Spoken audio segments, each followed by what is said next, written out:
And believe it or not, I actually hit go live right when I was supposed to.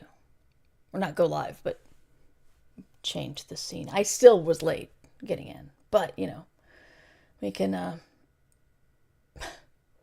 yeah. I was complaining earlier that a couple of times today I've done the ADHD thing of putting something down and walking away and losing it immediately. And I think part of me in my head kind of has this overall, unhelpful society view of,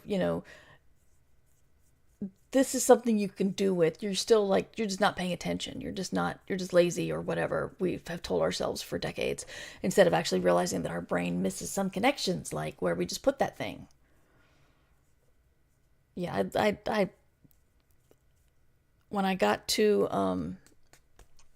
went out for co-working with a friend of mine this morning, and and when I got there, we were sitting at a bar, and got out my computer and I got out my notebooks, and I have some medicine I take, but I have to take it after I eat. So I put my medicine in the little thingy there on the counter, and then got everything all settled. And then, then my phone buzzes and I realize, oh, right, I have to take my medicine. And I looked at my purse and I looked at my pockets, and there was no medicine. I'm chatting with my husband. He's like, maybe the car. I'm like, I don't want to go out to the car. It's raining. So I slogged out to the car, still not in the car. It was behind my computer, which I couldn't see because the laptop was open. And I sent my husband 2 pictures. One picture of me, of my angle that I was looking at my computer right then, and then the angle of shifted slightly to the left. That's where you can see them. It's just, yeah. The struggle is real, y'all. That's all I gotta say.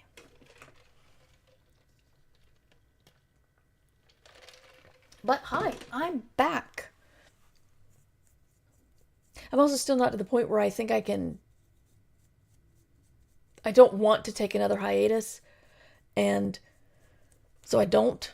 And then I'm not physically or mentally able to stream or record anyway. So might as well take the hiatus. I finished my book, and I finished it last Wednesday, and turned it in and decided to take Thursday off, which I know I didn't tell anybody. I'm sorry, but I needed that day. Boy, howdy.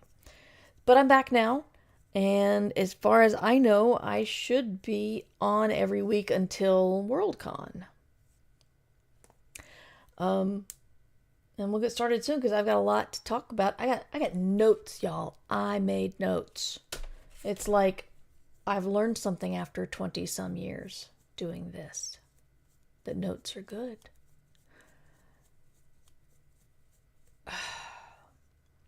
Now Streamlabs has a little AI option in the sidebar.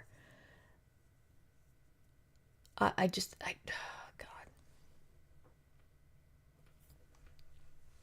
There's I know I sound like an old Southern lady, but there's an awful lot of, if it ain't broke, don't fix it going on with AI crap.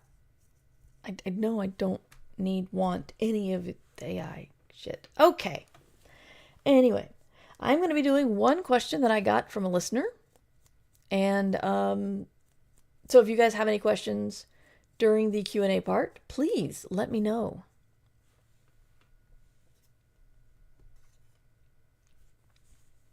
This is I Should Be Writing, Season 22, Episode 16.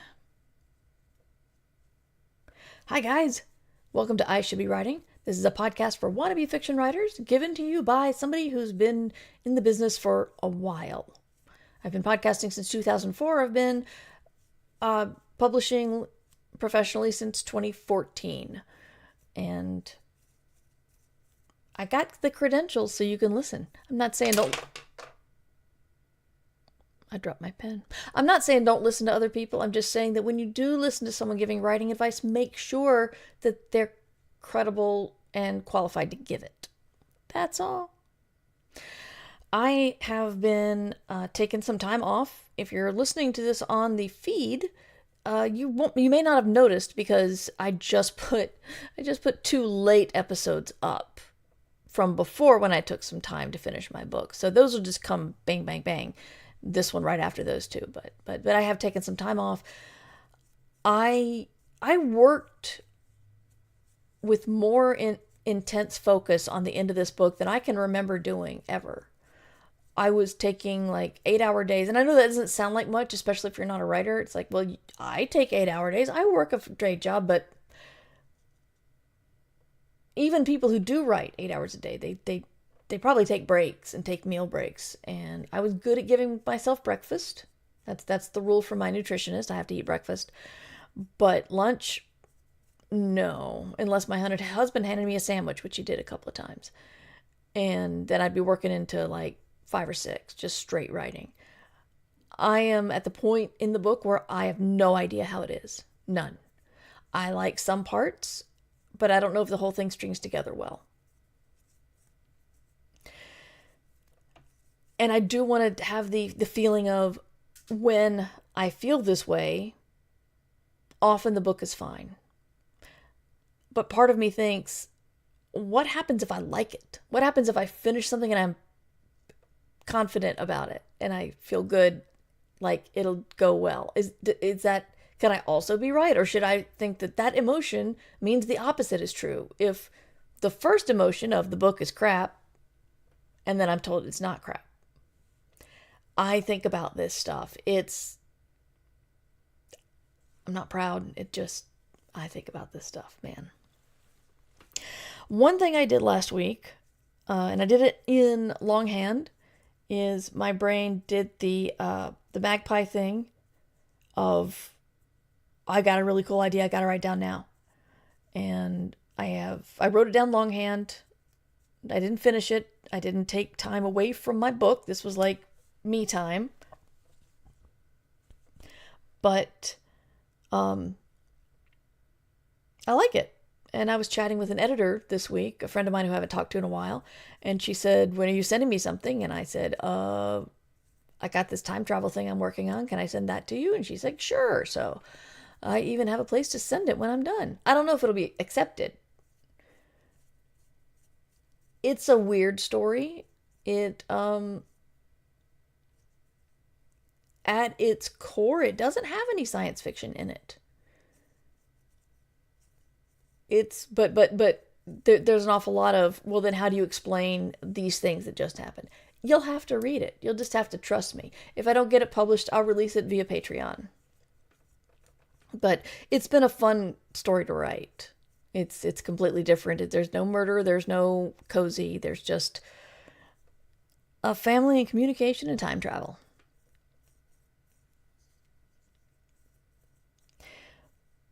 We got a new dog. And if you've listened at all this spring, you know that the dog thing has been very painful. But we found a 1-year-old. She looks a lot like our old dog Rosa. And I think when we saw her from an angle and only the front. And so she looked like a majority white dog with maybe some black coloring. And when we saw the rest of her body, and it's like, oh, you look almost exactly like our old dog. There's 2 big things, though. She's about 20 pounds lighter, so she's not going to pull us off our feet if she sees something. She can still pull, but it's just that feeling of 50 pounds and 70 pounds. Big difference. Big difference. And she doesn't have the battering ram head that the American bulldogs or pit bulls have. She's got much more of a lengthy snout Labrador type head. And we're pretty sure the way she sniffs things, she's got hound in her. Yeah. She does a lot of, this thing is new, I'm going to put my nose on it for about a minute. And if you pull it away from me, I'm going to get mad because I must fully understand this thing. She's adorable. We love her. We're doing training every Thursday night. I've been asked to set up the dog cam again and do treats for the dogs as channel points. So I will be doing that. The room is a mess right now, and there's a lot of books on the floor where there should be a dog. So first I need to make a place for her and then convince her to hang out with me because, this is a new dog. She does her own thing. She's independent in ways that my previous dogs have not been, and then she's incredibly follow you from room to room needy like other dogs haven't been. It's almost as if they have their own personalities. Anyway, but we had some excitement last week. She a problem we have is she doesn't know come yet, and she's still very excited by the backyard because there's so many smells and so many animals. She's been living with us for like a week and 2 weeks and a couple of days, and she has already killed a baby bunny, got bitten by a snake in the face, and found a turtle. And we saw the snake thing happen, but we were standing on the deck trying to get her inside, but she was way too excited about something. And we're like, well, I guess we got to go down and get her. And she's kind of doing the, if you have a dog, there's like the jumping in and then jumping back. It's like, we're playing. This is so neat. And then like she jumps back with a yip and like paws at her nose. And we've done this before, I'm sad to say. We're just like, well, you want to go to the ER now, or do you want to wait and see? And we waited about 10 minutes, and her face started to swell up, and she started getting a little blood by the bite mark. And yeah, that's a snake bite. So Jim took her in, and I had to go to a con the next day, so I couldn't be much help. And it turns out that she was not envenomated, as the vets say, because she didn't react more than, I mean, she got bit and she swelled up a little bit, but there was not considerable venom that they had to look for and worry about. So, we treated her pain that weekend, and she's fine now. But it's like, we live in the suburbs. That's a lot of wildlife to experience in a week. The snake, the turtle, and the bunny. It's just, yeah. So that's been our excitement. I'm gonna say hey to chat. We got Underpope, we got Jasmine. Ian's here. Happy summer. Thank you. I hope everyone's having a good summer, unless you're in Australia, but if you are, why would you be awake? But anyway, if you have insomnia or a night job in Australia, happy winter. Kids Are Asleep is here. It's weird. I've been doing a lot more family time at night, and I just have not been able to see one of Valerie's streams in a long time. But if you guys like watching smart people play not podcast, this is a podcast. Smart people play fun video games, you need to watch The Kids Are Asleep. So, do that. Lurk and work. We'll have a good lurk and work, Underpope. I mentioned Worldcon. If you are attending Worldcon, please remember to vote for the Hugos. I'm not going to shill for votes. I'm going to shill for votes. Vote for Escape Pod. We've been nominated several years. It'd be neat if we won. And vote for World Building for Masochists, because they lost by 1 vote last year. I can't even imagine the pain that had to bring. It's time. It's their time, really. But check and see what's out there and what's nominated, and vote. If you attend Worldcon, or if you have a supporting membership, you are eligible. So why not vote? Vote for Escape Pod. I'm not even shy anymore. Anyway, so and also I would like to do some sort of meetup at Worldcon. So I need to talk to people off. I guess I'll bring it up in the Discord. If you are not a Patreon supporter and you want to meet up at Worldcon, I'll be mentioning it. And Ursula and I are going to be doing a live Ditch Diggers at Worldcon. And I'm seeing Ursula tonight for dinner, so that's exciting. But yeah, we need to set something up for Worldcon, and I'm trying to do it like not right before the actual event. I'm trying to plan.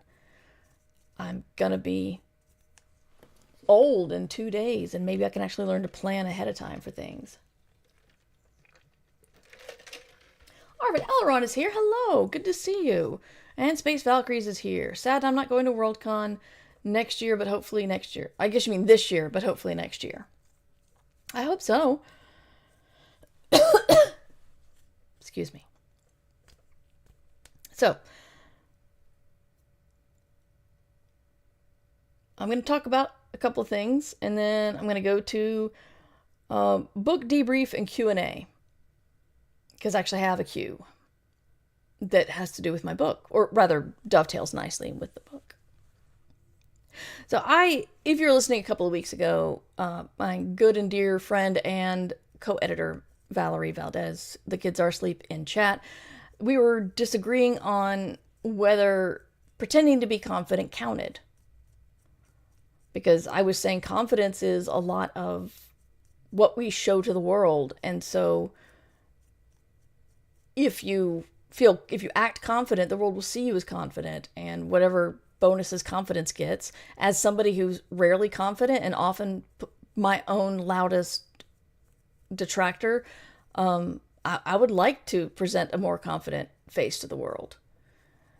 But Valerie's comment, I can't even remember what your comment was, but you were disagreeing that it could be, it could not be faked. If you want to remind me, go ahead and tell me. But I found something else that blew, I think, both of our minds. And that was on the Charisma by Command YouTube channel. I am not sponsored. I'm not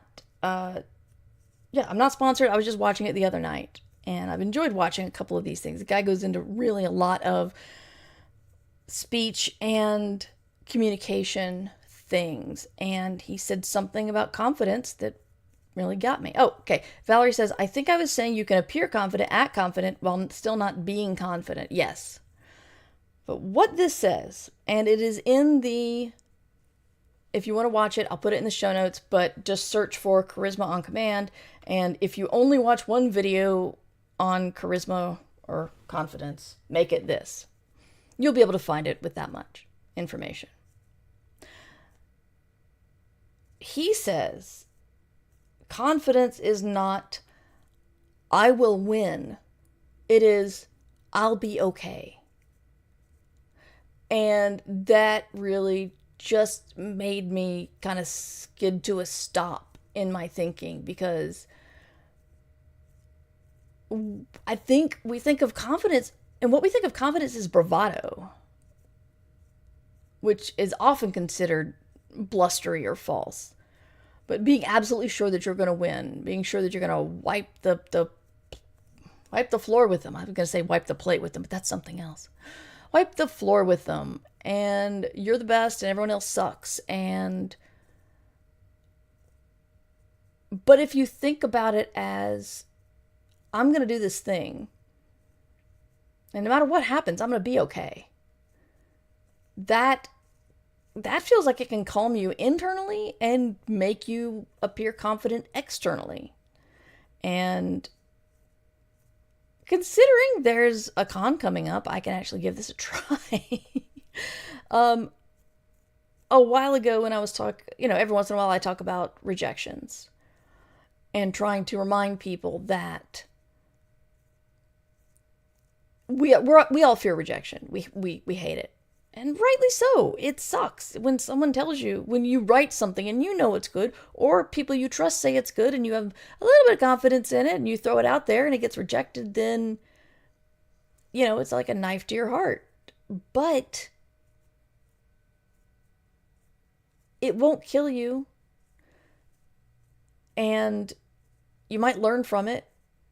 And maybe you'll end up at a better publisher than where you first submitted.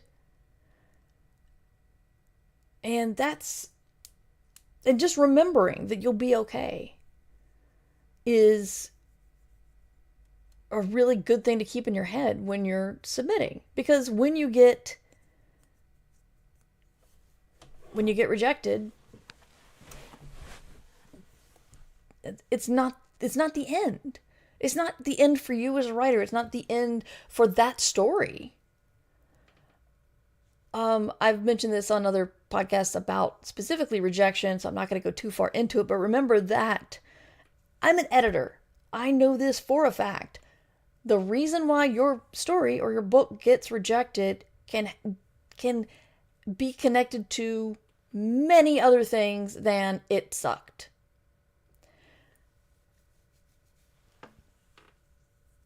So you'll be okay, and it's not the end. And that is the confidence thing I'm going to try to be keeping in mind.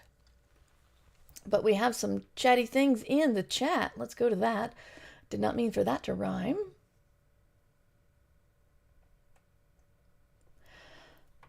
Ian says, faking confidence has been my life for the past 25 years. Space Valkyrie says, I wrote a short story I was super proud of, and it got bounced as being too predictable and unoriginal by the first readers. God, that's harsh. Arvin Elleron says, it's a principle in public debates as well. Debating in front of hundreds or thousands of people, especially against extremely intelligent people, can be deeply intimidating. The trick is to know that regardless of the outcome, you'll be okay when all is said and done.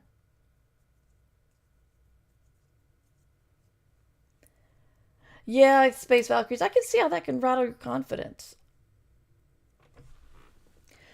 As a writer, it's still hard for me to keep that in mind while contracts drag on. Yes, Arvin, I know. Believe me. I mean, my last two publishers, Orbit and Ace, they started with a multi-book contract.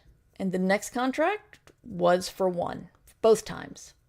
I'm just hoping that this book will follow the way Six Wakes did and be a hit, even though they only gave me one book contract. It's interesting. The story I mentioned earlier about time travel that I'm working on is, I'm kind of wondering if it should be a novel now, but I don't know if it has the legs for a novel. Maybe a novella. I don't know. But I'm just going to write it and try to keep it underneath 3,500 words so I can send it to the editor who wanted to see it. But she can reject that. And what will I do then?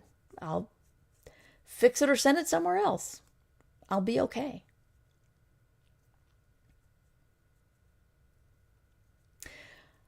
Kids Are Asleep says, it's harder to keep the confidence up when your mortgage payment depends on not being rejected. Absolutely, yes. Which speaks to what the quote says, the confidence trouble is related to the lack of safety net. Yeah, so if you depend on things going well, you depend on I will win, then yeah, you won't be okay. If there's a situation where you will not be okay at the end, then it's reasonable to not have confidence, but you still want to do your best, The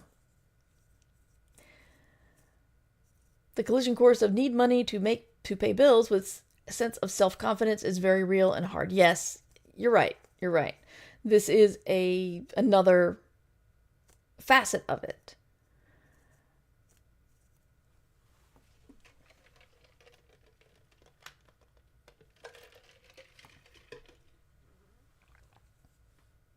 Excuse me. It says we've got ads in 45 seconds. So I'm just going to babble for a moment. I'm going to be making some interesting stickers and other treats for Worldcon. I splurged and got one of the Cricut Maker big ass machines that can do lots and lots and lots of crafts and make it look pretty cool. And I'm still learning how to use it. And while there are lots of tutorials, there are still error messages that don't tell you why there's an error. You just got to figure it out, which kind of pisses me off. But I'm going to be messing with that for Worldcon, so I should be having some fun things, stickers, or I got a plan for a bookmark where I'm going to print out a postcard size thing, but it's got to be perforated down the middle. I'm going to give that to people who know my work and say, please give half of it to a friend as a promotion, but it's also a bookmark, but it's also got stuff on the back where you can log your books if you like doing that in analog. And so that's my fun thing. But that's still taking a little bit more work than I have the spoons for. But also I discovered that my printer's not very good. Or rather, it's not very good for these promotional items. And I could have it printed at Staples and then bring it home and cut it up or whatever. But one of the reasons I put in for this printer is so I don't spend hundreds of dollars on postcards or stickers or branded things elsewhere. So if I got a fancy postcard at Staples, then I would still need to pay for that. They don't like theft.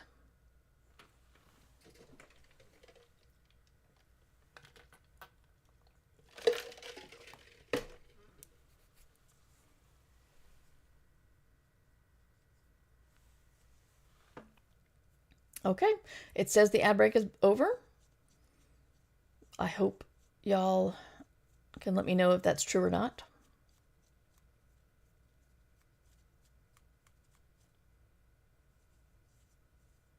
Maybe, maybe not. I don't know. Well, I'm going to keep going.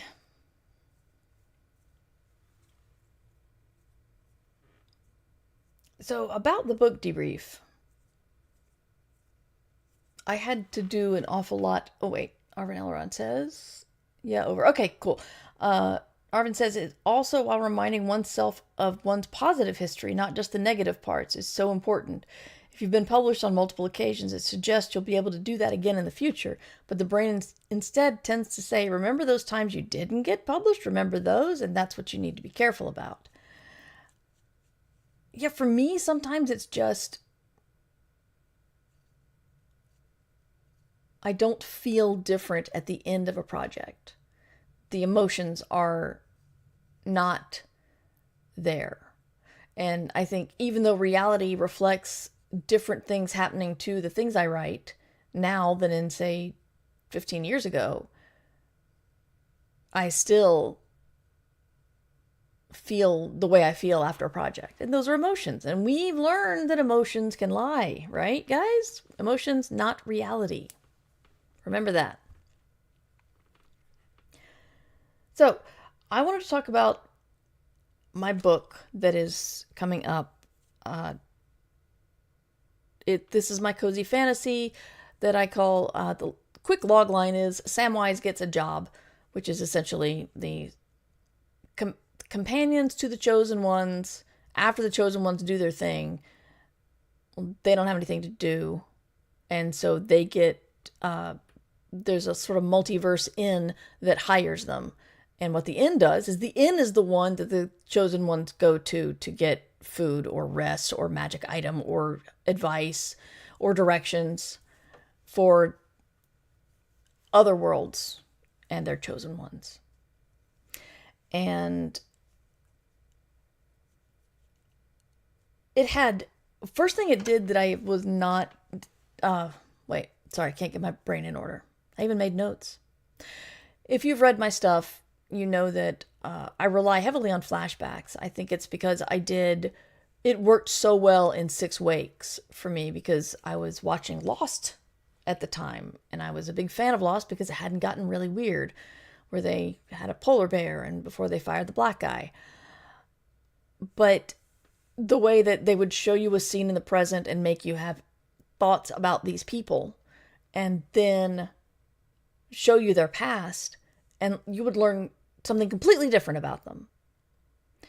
And that I liked that storytelling. And so that's what I did in 6 Wakes. And I did it again in this book. But this book was hard because every single character had a connection with a Chosen One. So every single person had like a world ending or saving quest as their backstory. So I had to come up with those kinds of backstories for everybody. And that was a lot of work. And I couldn't make them, make sure they're not too similar. I also kind of did not do well in the romance, so I had to change that. And basically, my editor says, make it more or make it less. Like the amount I had was just the wrong amount. So they can either be coworkers and friends or they can be romantic. You choose. So I decided to push myself and make it romantic because I feel very awkward writing romance. I feel like it's way too on the nose to write romance, and which is weird because I read things with romantic plots. I read straight out rom-coms, and I don't feel they're on the nose when they talk about how beautiful the guy's eyes are or how they stop breathing when they lock eyes, that kind of thing. I don't mind when other people write it. When I write it, it's crap. But I got the thing rewritten. I keep thinking of little things I would like to tweak. Of course, we'll see. But I think I like it. I don't know. But the reason why I brought it up in connection with this Q&A is I've been complaining not getting feedback questions. I got a feedback question from Josh, who asked an excellent question. Because Josh has a problem that I have, and I've not heard a lot of other people having. And that is, when you finish something and you realize, usually a book, and you realize it's too short. Most people write hundreds of thousands of words for their first book, and they don't know how to stop telling a scene or stop telling a story. And one of the biggest things you learn as a beginning writer often is how to cut a scene down, what's important and what's not. And grass is always greener because I would love to have that problem. Because I suffer mostly in the description part of writing, so I'm almost always well under my word count. And so Josh says, when you finish something and you are under word count, how do you beef it up? And even those words make it sound like what is happening is false or unneeded, but it's not, at least in my case, in my experience. Because in my experience, I look at my weakest problem, which is description. And I can go through the book and find where I can describe people and find where I can describe rooms and find where I can describe action. And that will be a huge cleanup, or rather beef up, punch up, glow up.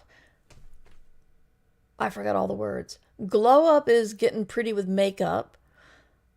Punch up is either a comedian making fun of a less marginalized group of people than they are, but isn't editing scripts to make them funnier also punch ups? I don't know why I'm on this tangent. I'm sorry. Glow up works. Thank you, Valerie. But I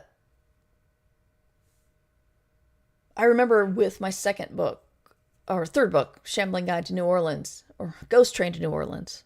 Am I even me? I can't really not hitting all the words today. Excuse me. In my third book, Ghost Train to New Orleans, I remember writing the final fight scene. And it was a lot, just so much work. I remember I felt like I was sweating blood to get the description of the New Orleans swamp down, the action, where everything was.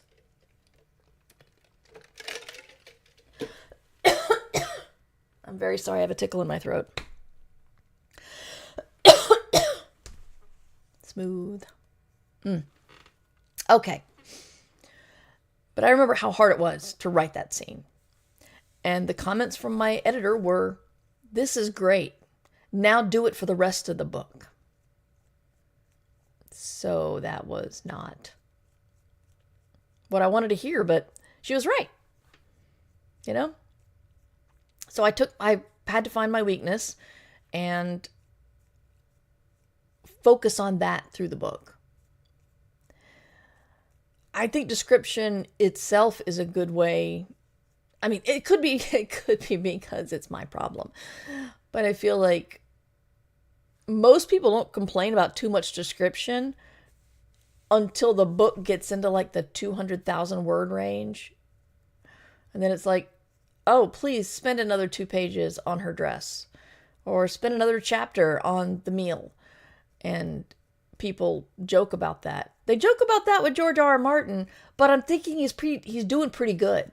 So you can make fun of him for his description, but those books, yeah.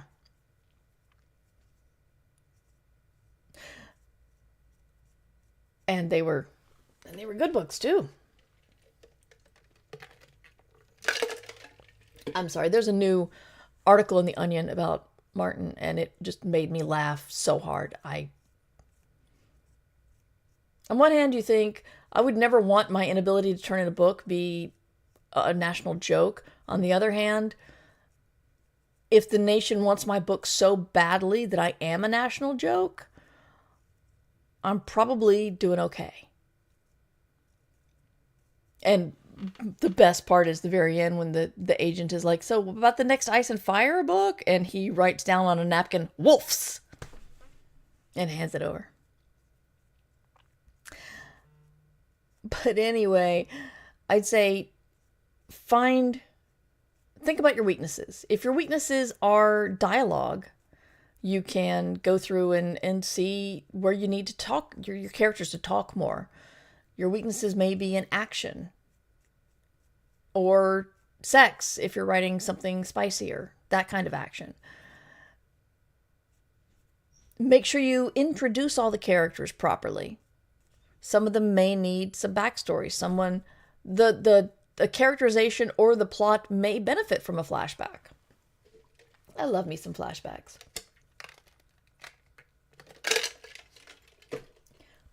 I'm very sorry.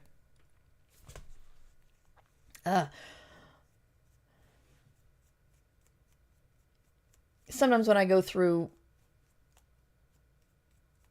my book on the edits, I make notes on what chapters are light in description. Something I've not done, but I've heard of and I may do on my next project, is someone did just a colored spreadsheet. Or, you can draw it in your bullet journal or something. I think that's where I saw it, was bullet journal advice. But a woman made a graph, and every chapter there was just a color.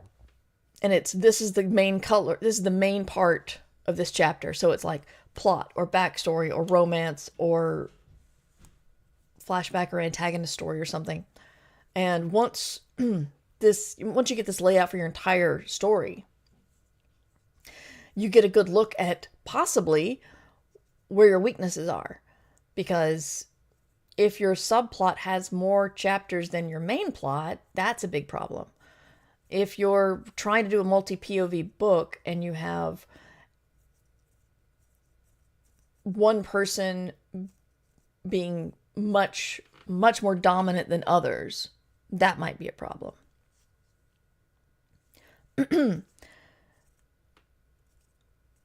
I just like it because it lets me play with paper and highlighters.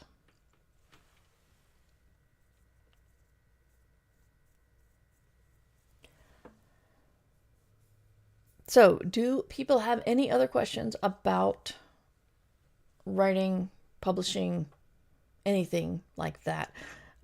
Josh and anybody else listening on the feed, thank you for your question. If anybody else wants to send me a question, mightymur@gmail.com is the email address, or you can see me live on Twitch most Thursdays, 3 p.m. Eastern Time, twitch.tv/mightymur.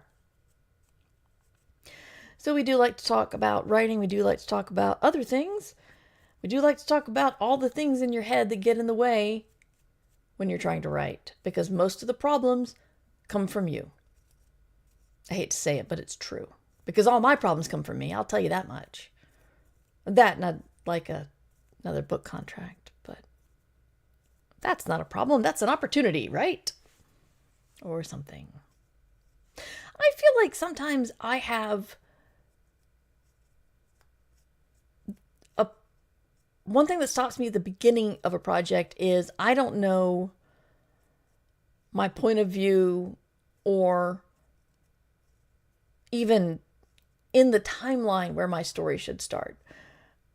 And I've talked about this with Martin's work before. One thing that fascinated me about A Song of Ice and Fire is that he decided to start it 20 years after something really big happened. So we don't get to see what the really big thing was. And we only hear about it mentioned from time to time in offhanded comments. The big thing that happened 20 years ago that caused everything that's happening now in Game of Thrones. And sometimes when I think about like where I should start a story or whose point of view I should start the story in, I kind of grind to a halt. So I've started to make myself just start it and see where it goes. And if I want to try another point of view or another part in the timeline, I can do that. But Arvin Elron says, have you found yourself noticing a generally different response, emotional or otherwise, to editorial comments? Do you take them more or less in stride, or do you react the same way you used to, regardless of the nature of comments? That is an excellent question. I think I might respond a little bit better, but this past time I didn't get an edit letter. I had a call with my editor, and because she wanted to go through everything in dialogue, and if I had any questions, we could do a back and forth. And it went a lot better than getting an edit letter. And she wanted a lot of edits. And I agree. I think the edits are going to make the book stronger. So it's not, it just was delivered much more acceptable way in person. Well, not in person. We were doing it, but we're doing a Zoom call or Skype call or something. So we could see each other. But, so I don't know if it was the delivery method or if I'm growing up. I think what helps, and this is helping me right now with my lack of confidence about the book, is when you've done it enough times, you can anticipate the emotional reaction. And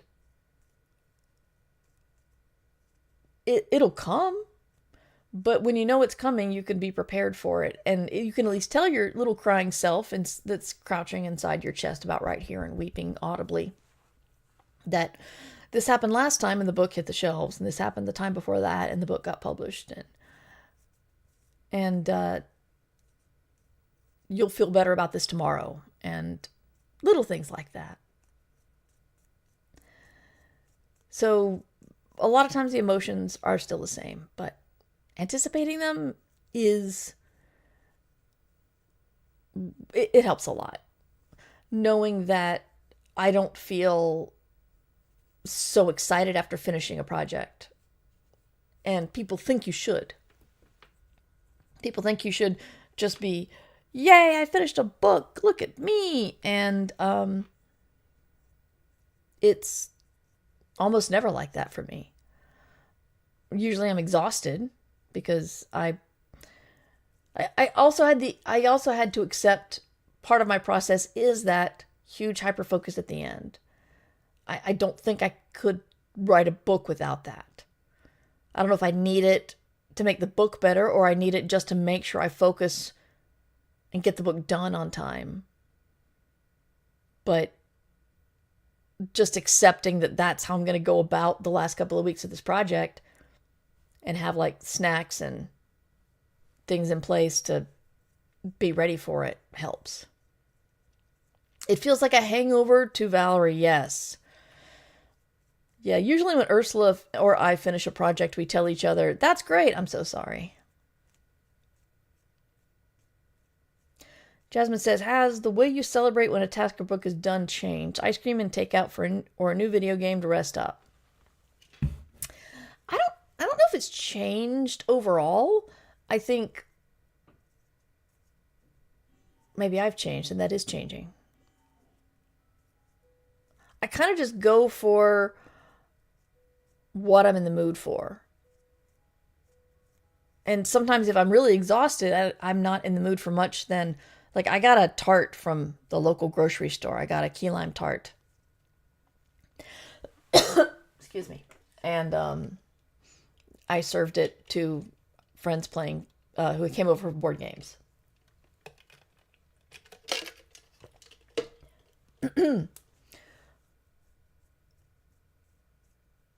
I still go for the nice bottle of wine or rum or chocolate or cake or something. It is my birthday month, which means I'm usually making poor choices with buying things anyway, much to the ire of my family, because why are you buying things right before your birthday? Because it's my birthday and I deserve a treat, right? I know. I was telling my kid, I'm like, hey, this pen site I really like is doing this like mystery box thing. Do you think I should do it? And the kid is like, after your birthday, you should.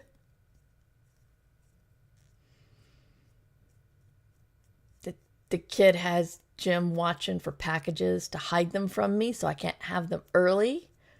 It's really sad when you realize you're the youngest person in the family and you have given birth to one of them. Anyway. Yes, I'm bad about my birthday. I'm very bad. I was, actually, I texted Matt about our birthday, but he has not, I don't know if he's written me back. If you don't know, we only talked about it very frequently. When Matt was co-host of Ditch Diggers, Matt and I have the same birthday. So, the community has been asking for Matt to be back on just to talk about how he's doing. Either on Ditch Diggers or I Should Be Writing. So, I was going to poke him and see if he wanted to do a live stream coming soon this weekend or tomorrow. And he hasn't answered me. So, we'll see. But I do want to get Matt on, talk about things. And, yeah, I'm 9 years older than him.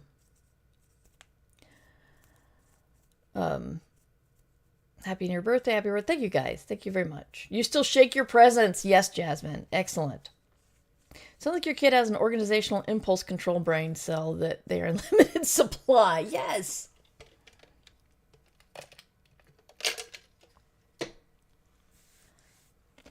Yeah. So, yeah, I forgot where I was going with that.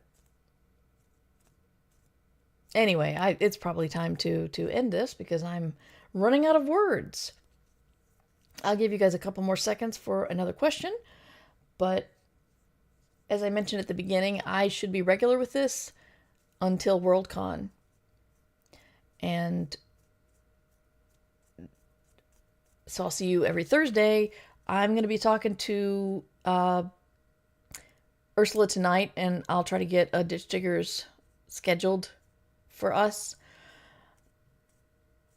And what else?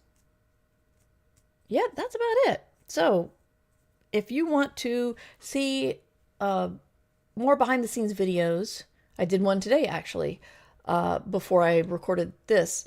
If you want to see more behind the scenes videos or releases of my various things, I forgot to talk about this. I didn't write it down. That's the problem. I didn't write it down. Anyway, I joined the one-page RPG jam on itch.io, and I'll talk more about that next week. But if you want to get in touch with me, mightymur@gmail.com. You can send feedback, you can send questions, you can send show ideas, whatever. If you want to support the show and support me and keep me in, post-it notes and pen site buying, or, equipment and electricity stuff. Anyway, patreon.com/mightymur is where you can do that. I'm revamping everything on the Patreon soon. If you're listening and you like where you are on the Patreon, don't worry, because current people will be grandfathered into wherever they were. I'm not moving anybody around. I'm not taking away anybody's current treats. So don't worry about that.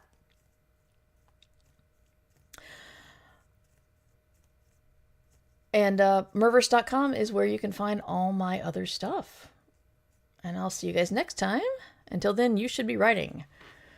All right, that's where the recording ends. Critical question: what shenanigans will you get up to in the upcoming The 13th Icon session this Sunday? The thing I'm really bad at promoting? Oh, I'm sorry, Arv. I'm just, it's when you're spinning a lot of plates, it's like, yes, I am going to be doing a live stream, actual play of Dungeons and Dragons, a completely original piece of a campaign, and a completely original campaign by Hugo winning fan writer Paul Weimer, and it is on Arvid Elrond's channel. So if you want to see me this Sunday, then follow Arv right now. But I am playing, which will surprise no one, a murder granny. I'm a Goliath. I'm a chef. I have what may be a magical cleaver, but I don't know. And I just want to make good food, and they keep dragging me along on these adventures. And kobolds are starting to really piss me off, so I try to grab them and throw them whenever I can. I'm trying to play something different than I ever have before. Playing somebody who does best wading into combat and grabbing heads and hitting them together is completely new to me. But it's in the guise of a murder granny, and I can always get behind a murder granny. Is there a murder granny in my new book? Wait a minute. Shit. Something I can't remember. There's no murder granny in my new book. Oh no. I'm sorry, guys. This is... I realized that I had inadvertently put a murder granny in almost every book I have. And I don't have one in my new one. So, yeah. I don't think it'll be too much editing. Okay, so... no murder granny, unfollowed, unfriended. I'm sorry, Arm. I'm sorry. I'm so sorry, guys. Yes, and Triffid Emats is also in our campaign, as is Darcy Little Badger. Murder grannies don't lurk, Triffid. What are you talking about? Yes, we are low level, but we're having fun. Underpope wrote a whole half novel about murder grannies. It was spoofing the Da Vinci Code. Awesome. All right. I don't even know who's low level but high shenanigans. Yes, we are with the shenanigans. I just really want to go into the bars and steal people's recipes. Ad break? Man, I was just looking for somebody to raid.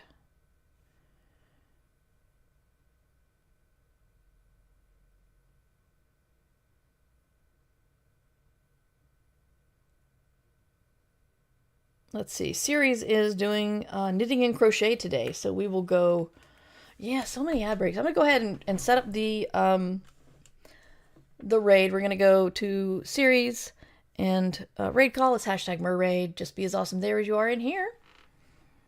And hopefully we'll see you guys next Thursday. But, you know, if you follow...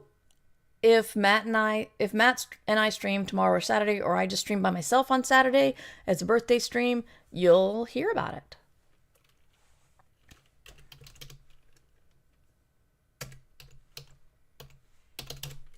Okay, did I spell it right? No, I did not. There we go. The raid has been created.